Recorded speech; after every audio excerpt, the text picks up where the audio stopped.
Can a candidate's personal life truly determine their fitness for public office?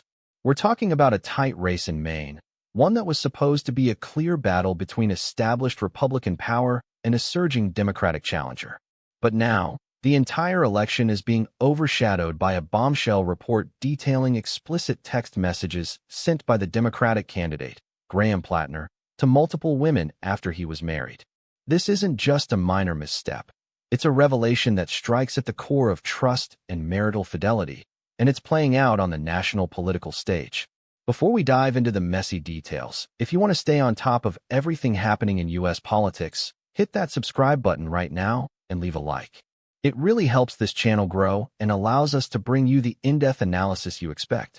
The news broke via a report from the Wall Street Journal, which claimed that Plattner's wife, Amy Gertner, brought these deeply personal and explicit text exchanges to the attention of a campaign aide.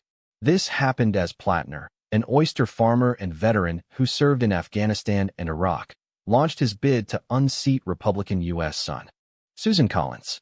According to Politico, Plattner's campaign has confirmed these text exchanges took place.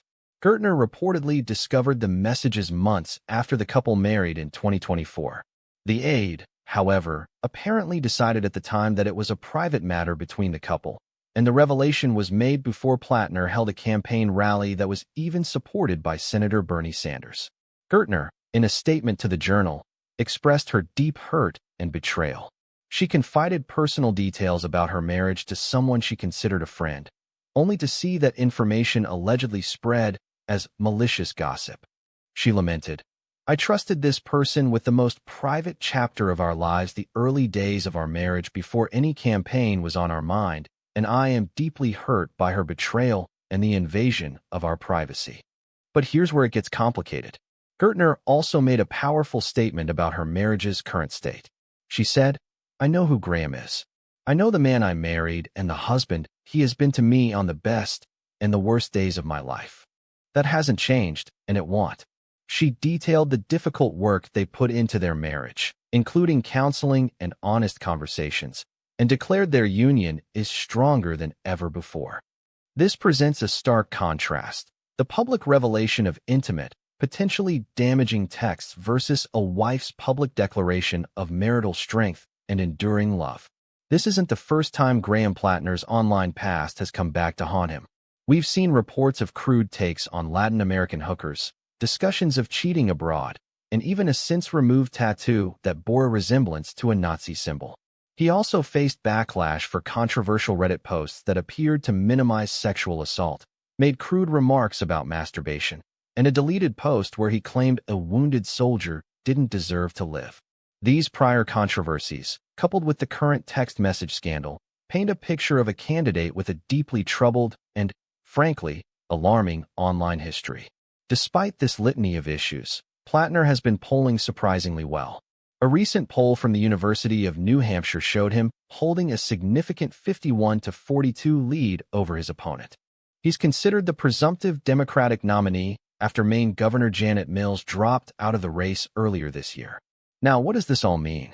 For Senator Susan Collins, this is a golden opportunity to highlight what she's been saying all along: that Plattner is too extreme for Maine. She's likely to hammer this point home, questioning his judgment and character. For Plattner and the Democratic Party, this is a crisis. They have to find a way to navigate this personal scandal while trying to maintain their lead and focus on policy. Plattner's campaign has confirmed the texts, but the narrative around them, whether they are a sign of ongoing marital infidelity or a resolved personal issue, is what will be fought over. The voters of Maine are now faced with a difficult decision. Do they prioritize the candidate's personal conduct and past indiscretions, or do they focus on their policy positions and stated vision for the state and country? The fact that Plattner is still leading in the polls, despite these revelations and prior controversies, suggests that some voters may be willing to overlook his personal life, or perhaps they believe his wife's assessment of their marriage. Conversely, this could be the turning point that erodes his support.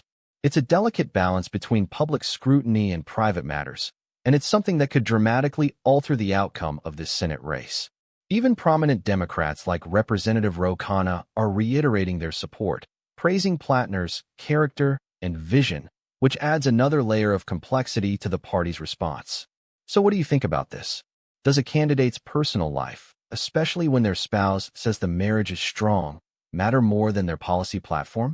Drop your opinion in the comments below. I read every single one.